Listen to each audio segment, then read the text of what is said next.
Welcome, today we're going to be learning how to do this effect on Photoshop.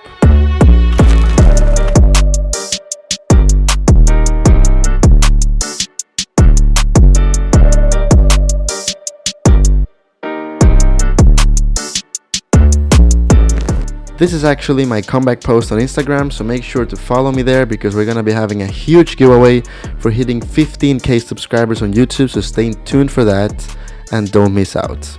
So to start with the tutorial, we need a 3000 by 3000 file on Photoshop, and we actually, as we want to accomplish this grunge effect, we're going to be having a gray background. In this case, it's a 5555555 hexadecimal code for the gray, because we're going to be having black text. So in this case, we just want a 0.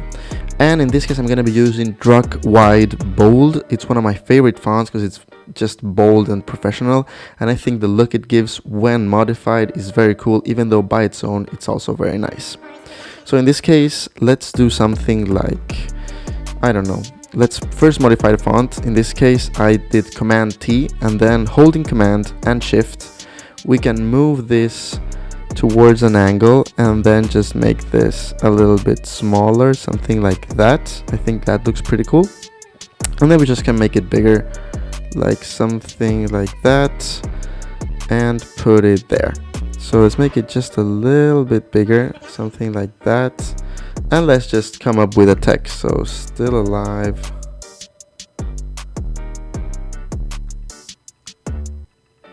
On something just like that. This, it's too big, so we need to like separate it. December, something like that. Let's, yeah, December 18th. Okay, still alive on December 18th. That's today, so it's good news. And we're just gonna duplicate it to something like that. So right now it's just a plain canvas, but you'll see that we'll get to this effect pretty soon. First, I want to group everything and transform it to a smart object. And to get this grunge effect, it's actually something weird that I didn't know we have to do it, but investigating, I thought it was very interesting. So we get inside of a layer, we go and apply an outer glow, but not any outer glow, but a black outer glow. So we have black text. As you can see, when you apply a black outer glow, it may not seem as much, but it gives a very cool effect in post-production once we have finished the design. So first we just apply the outer glow. The color overlay is already black, and so as you can see, the settings is just a plain black shadow, or I mean glow, with the opacity lowered a little bit, so it's very subtle, and with the spread and size on the same way. So we're just going to cancel it and put the defaults that I have right here, so you can just copy them if you want. And then we start filling up all the holes that we have here. We have a lot of space, and we can fill it up with some icons that I have prepared here. This is some of the grunge icons I found because they were cool and they were similar to the ones I used on my Instagram post. And in this case, it's just this sewer, or yeah, for cutting metal. We put this somewhere, I don't know, maybe somewhere there. Looks nice. And then we can also add this star that looks pretty nice as well. We will change the colors now and everything. We can put this somewhere over here with an angle, somewhere over there. With the M, we can actually select these two and put it right in the middle. And we can also take it again and put it in the middle of the D, somewhere like that. I think that looks pretty nice. We can maybe take this icon and put it again here, or not. I think that's just fine. Simplicity is key in these cases. Then we group this and we apply a black overlay, and we also apply the outer glow that we applied to the other ones, to the text. In this case, it's a little bit less subtle, so in this case I will just lower a little bit the range. I mean, yeah, higher the range actually. So it's a little bit more subtle. We got there the preview, and that's what we got. So once we got everything on place, what we can do now is we Command Shift Command Option Shift E on Mac to group all layers into one, merge them in a top layer, a new layer. And in this case, we're going to apply all the effects directly to this layer. So in this case, we're going to click on Filter, Noise, and add the classical graphic designer noise that just makes our designs better for some reason. And in this case, we can maybe go for something like 15 or 10, a little more subtle.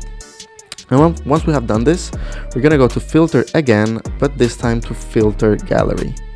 So once we're in Filter Gallery, we want to go to the folder of textures, click on Texturizer, and select the texture sandstone. In this case, once we have it, you can see already the effect we're accomplishing here. Pretty nice. And we just adjust the scaling how we want it. I will maybe leave it somewhere around there, and maybe add a little bit more of relief, maybe somewhere there. Then we click OK, and as you can see, the effect has been applied. So once we have this, there's also one pack that I really use on many of my designs recently, and it's the Black Market's Copy Scan. It's a copy scan effect. The Black Market guys are really good doing assets, and in this case, I love to use the copy scan. I use it on almost all designs, as 90% of all graphic designers right now on Instagram, Pinterest, or anywhere is the effect that you maybe do not see, but it's there almost always. You just scale it up, put a blending mode of screen, and then I adjust it using curves and applying it to the layer below, in this case the copy scan, and I just on this area make it a little bit more subtle so you can't even see it, and this is almost the finished design. So there are also lots of blank spaces still, so maybe what we could do is add them manually by just putting maybe some Helvetica New LT Pro 75 volt, my favorite type of Helvetica in this case. And we will add some details like maybe Gabrielette Studios and add it over here. Then maybe copy it again and add 2021. Well, in this case, almost 2022 because we're prepared for next year. Then here we could put effect. Maybe up here we could do something like Grunge Effect, and then down here something, oops, wait, we don't want that, something like tutorial.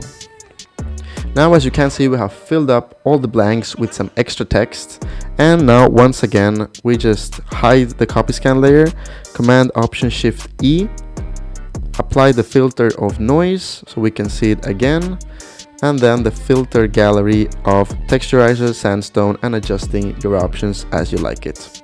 Click on OK, we got this effect, and we apply the copy scan to get this scanned effect that you can see over here. So now just to do the final touch, I will add some levels and adjust the levels of the design so some things pop up more than others.